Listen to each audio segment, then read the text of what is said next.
I suspect that this latest reporting is that the White House is reacting to the very obvious news out there that you have also reported, that progress in terms of a meeting between Trump and Putin is progress for Putin. Not at all clear what the United States gets out of it without any further commitments from Russia. There's a reason that there has not been direct meetings between U.S. leaders and Putin for some years now. And so I think that the White House, probably unclear whether President Trump himself recognizes that he may have been once again taken by Putin with the I would say premature announcements yesterday of a meeting, of a one-on-one meeting. Well, understood. And I had a feeling that would be your point of view here, Mara. Does this then put a Putin-Trump meeting on the rocks? Maybe it doesn't happen at all now.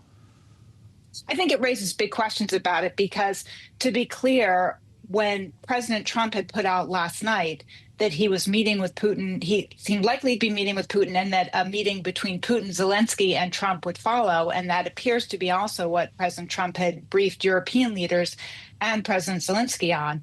And the Kremlin came right back and said there was no such three-way meeting yet on the books or in contemplation. What they were talking about was the meeting between Trump and Putin. There's a bigger problem here, though, Joe, which I think goes to the lack of process, the lack of planning inside the White House that leads you into these kinds of scenarios, which really hurts U.S. positioning in the world and U.S. security. Well, let's say this all goes perfectly, and there's a meeting with Vladimir Putin, Donald Trump, Volodymyr Zelenskiy. There's a beer summit in Kyiv. There's nobody else from Europe at the table. Mara, how do our allies feel about that?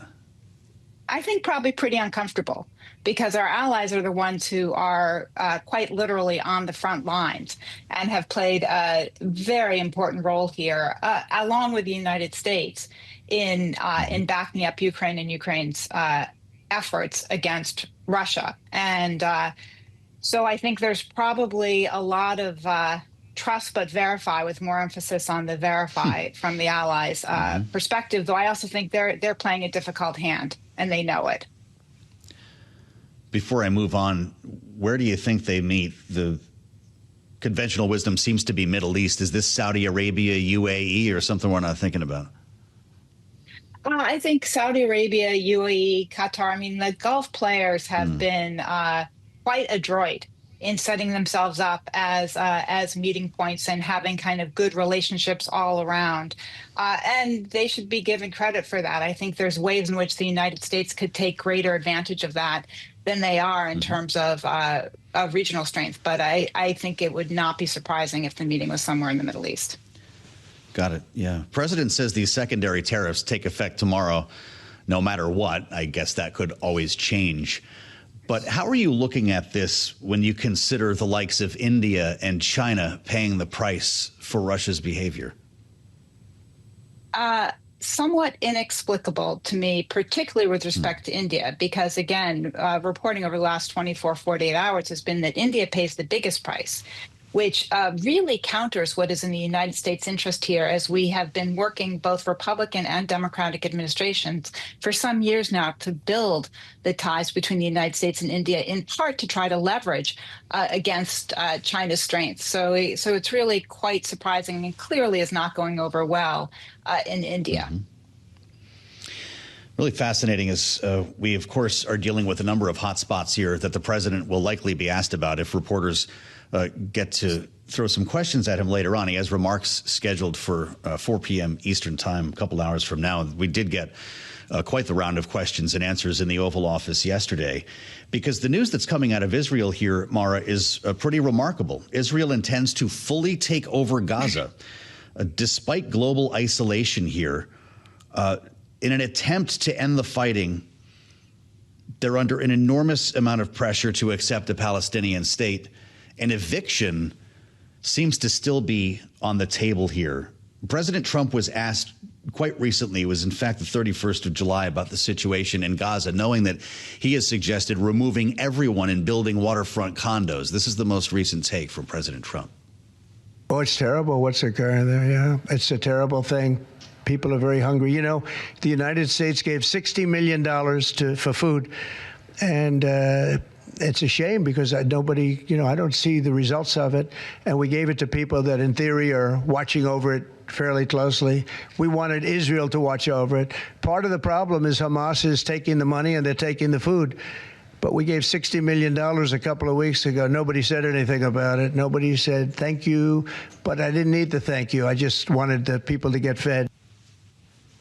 President Trump, just a couple of days ago, just about a week ago, Mara, the Israeli government is going to make a decision on this idea of whether or not to fully occupy Gaza a bit later on today. It's unclear if we'll get an announcement when this happens.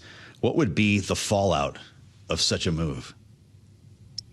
Joe, listen, it would be a devastating decision for Israel to make, not only for the Palestinians in Gaza, but for the Israeli polity itself. To be clear, this is an Israeli political leadership decision, one that has been long pushed by the far-right members of Prime Minister Netanyahu's coalition. The military, the Israeli Defense Forces, is against this decision, and it's been remarkably public in their statements about thinking this is not a wise course.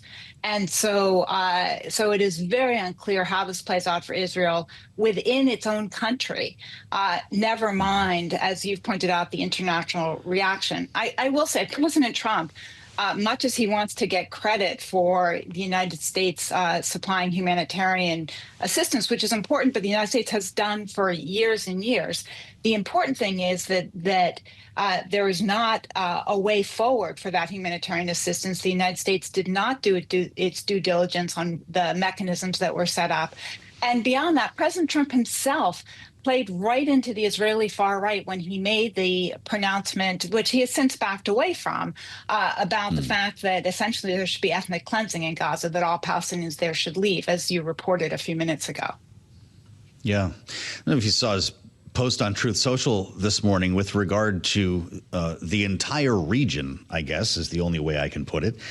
The president writes, now that the nuclear arsenal being created by Iran has been totally obliterated. You can see the post on Bloomberg TV.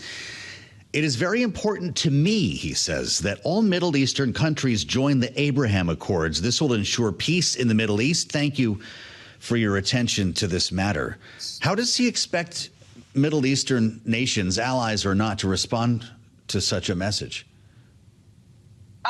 So, Joe, it's not clear what President Trump expects. I will say what ties together your questions on this, on the Russia-Ukraine situation, on what's happening in Israel now, is that President Trump lacks an internal advisory process that every other president has relied on. I know because I was chief of staff of the National Security Council for two previous presidents.